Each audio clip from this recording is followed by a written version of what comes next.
Well, it's fair to say Australian media looks a bit of a shambles at the moment. This week, Kerry Stokes declared his investment in television to be worthless net of debt, something the Packers had done some time ago, while Fairfax, having ridiculed the idea of a capital raising, a few days later hit the market for almost $700 million. Kathy Swan reports on how collapsing advertising revenues and mountains of debt, rather than new laws, are reshaping the media landscape.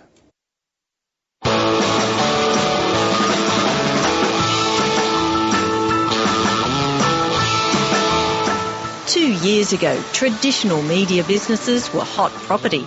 New laws freeing up ownership were about to be enacted, and a frenzy of takeovers and soaring valuations were expected to follow. But hit fast forward, and the picture is bleak.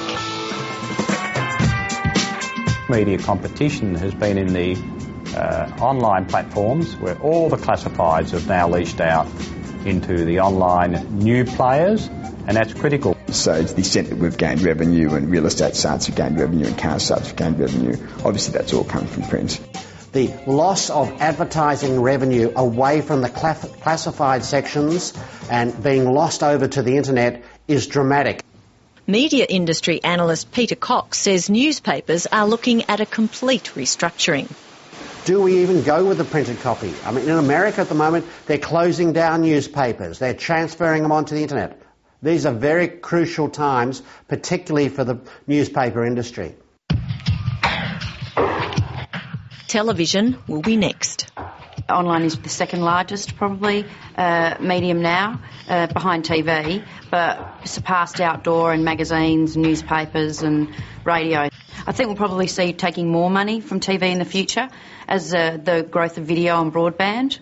It's another burden to shoulder, along with the ill effects of debt and the economic downturn. It's going to get exceptionally difficult from the June quarter onwards for the media companies. CCZ's Roger Coleman says media companies have little time to clear their debts before the downturn really bites. Take Seven Media Group as being excessively geared. Seven Network is one that holds the cash and is going to bail it out. We're seeing PBL address its capital shortage. 10 networks tried it. Fairfax is in the process of doing it. On Monday, Fairfax Media mocked the idea. The company sees no present need to raise equity. Hope you're listening. Hope everyone's listening. But by Thursday, there was a sudden need to hit the market for $680 million plus change, despite first-half results CEO Brian McCarthy dubbed worthy. A credible result in difficult circumstances. The newspaper groups are adjusting pretty rapidly, but understand this, the shrinkage will continue in their relative profit size in the media sector. The Fairfax share price has been taking a battering over some months, suffering more than the media sector overall, which in turn is faring far worse than the broader market. We are a company that is riding this storm out, and we are putting things in place to be better equipped as we come out the other side. We are not a company in distress. Defence is the biggest problem for newspaper groups. Why give up $35 million operating earnings or $100 million operating earnings to only earn $2 to $3 million online? And that's the quandary they face, and it makes it easy for new competitors to come in on the side. While empires like News Corporation and Fairfax charge readers to buy newspapers, that same content is free online. The money that's being lost out of newspaper classifieds is not being replicated on their online side by revenue on the digital online area. So the newspapers don't have a viable business model at the moment. Job seekers pay us nothing, and they'll never pay us anything. All of our revenue comes from advertisers paying us to place ads on the site. CEO Andrew Bassett says in a downturn, Seek's purely online job ad business will feel the pain, but be well positioned. We're clearly the primary marketplace across both print and online, so as people start reducing their advertising, part of that comes down to not being in 3 or 4 sources but being in one source. And we're highly confident that when people strip down to one source, that will be us. In Australia, the internet is about a $1.7 billion advertising market. Now, that's comparison to television at about $4 billion or the total advertising market of $12 billion.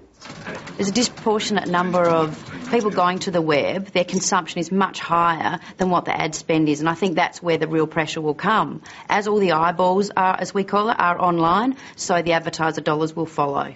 Sarah, what are we going to do about that problem? Online advertising network Tempest Media is a minnow, but CEO Monique Talbot says it's eyeing off a very big prize. We've always been chasing those massive TV dollars. That's been a continual challenge for us for, the past 10 years. That's the holy grail of advertising, is getting all that free-to-air money. In the UK, the internet this year is expected to be bigger than television. That's how much impact it's having. So this is a very frightening medium. But there is diversity. Just ask the advertisers. In the old days, they would have chosen TV and they would have said, I can reach 90% of the Australian audience with 3 phone calls. Channel 7, Channel 9, Channel 10, and you're done. If a media planner buyer wants to do online now, well, besides the big 5 portals, there's probably another 400 websites that they could choose to put their advertising on. Survivor Media Star will be a tough game over the next few years. Some of them in the structurally challenged sectors will be smaller businesses. They'll be earning much less. But the only one that might be significant, pair that might be significant that will vanish, is the Sydney Morning Herald and The Age. And if I was banking between News Corp and Fairfax in a straight standoff, I'll bank News Corp any day to be the one that will stand there to the very last and keep throwing money at it. Of course, where that money will be coming from is increasingly problematic.